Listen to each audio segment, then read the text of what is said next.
మొత్తానికి మహేష్ బాబు వినిపించారు. ఇదేంటి మహేష్ బాబు వినిపించడం అనుకుంటున్నారా? మహేష్ బాబు కనిపించి చాలా కాలమైంది. మళ్ళీ రాజమౌళి గారి సినిమా చేస్తున్న సంగతి తెలిసిందే. మళ్ళీ అదెప్పుడొస్తదో తెలీదు. అందుకే మహేష్ బాబు తన ఫ్యాన్స్ కోసం జస్ట్ అలాగా సరదాగా తన వాయిస్‌ని వినిపించాడు. ఎక్కడ వినిపించాడు? ఎందుకు వినిపించాడు అనుకుంటున్నారేమో? ప్రపంచవ్యాప్తంగా చిన్న పిల్లల కోసం బాగా ఫేమస్ డిస్నీ వరల్డ్ అనేది.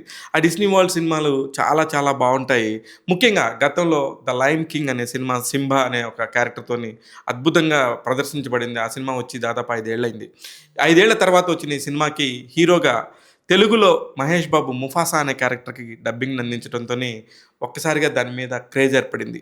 ఈ క్రేజు నిజంగా కూడా ఒక వాయిస్ వినటానికి నిజంగా ఫ్యాన్స్ ఉంటారంటే డెఫినెట్‌గా ఉంటారని చెప్పొచ్చు. కారణం ఏందంటే రాత్రి సినిమా చూస్తున్నప్పుడు థియేటర్‌లో ప్రేక్షకులు ఒక్కసారిగా మహేష్ బాబు వాయిస్ వచ్చినప్పుడల్లా సరే చాలా హడావుడి చేశారు. చాలా హ్యాపీగా ఫీల్ అయ్యారు.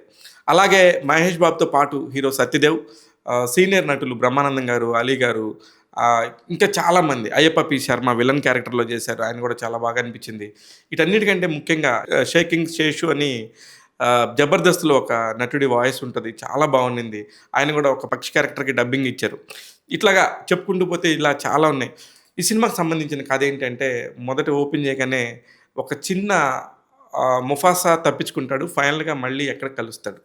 ఇదే సినిమా కథ. దీనికి సంబంధించిందంతా కూడా మిగతాదంతా ఒక రోలర్ కోస్టర్ లాగా జరుగుతా ఉంటది. గతంలోని ఒక సినిమాకి, ఈ సినిమాని ఎలా కనెక్ట్ చేశారనేది చాలా మంచి కనెక్షను. ఇకపోతే కొన్ని సీన్స్ గురించి ప్రత్యేకంగా చెప్పాలి. ముఖ్యంగా 'ముఫాసా' తన తల్లిదండ్రుల దగ్గర నుంచి అనుకోకుండా తప్పిపోతాడు. ఆ సీన్ మాత్రం నిజంగా ఎక్స్‌ట్రార్డినరీ అనిపించింది నాకు. చాలా ఎమోషనల్ కనెక్టివిటీ కూడా అనిపించింది. కారణం ఏందంటే, తెలుగు వాళ్ళందరూ కూడా డబ్బింగ్, వాయిస్ ఓవర్ చెప్పటం వల్లే ఆ కనెక్టివిటీ వచ్చిందనేది ఖచ్చితంగా చెప్పొచ్చు.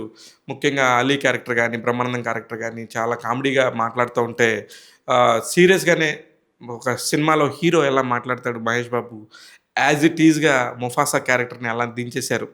కొంచెం కొన్ని విమర్శలు గూడా వచ్చాయి. మహేష్ బాబు క్యారెక్టరు ఇంకా కొంచెం కరెక్ట్‌గా సెట్ అవ్వలేదు. మిగతా క్యారెక్టర్లు సెట్ అవ్వడట అనిపించింది గానీ, బట్ మహేష్ బాబు వాయిస్‌కి మాత్రం ఖచ్చితమైన ఫ్యాన్స్ ఉన్నారు. వాళ్ళందరూ ఎంజాయ్ చేశారని ఖచ్చితంగా చెప్పగలం.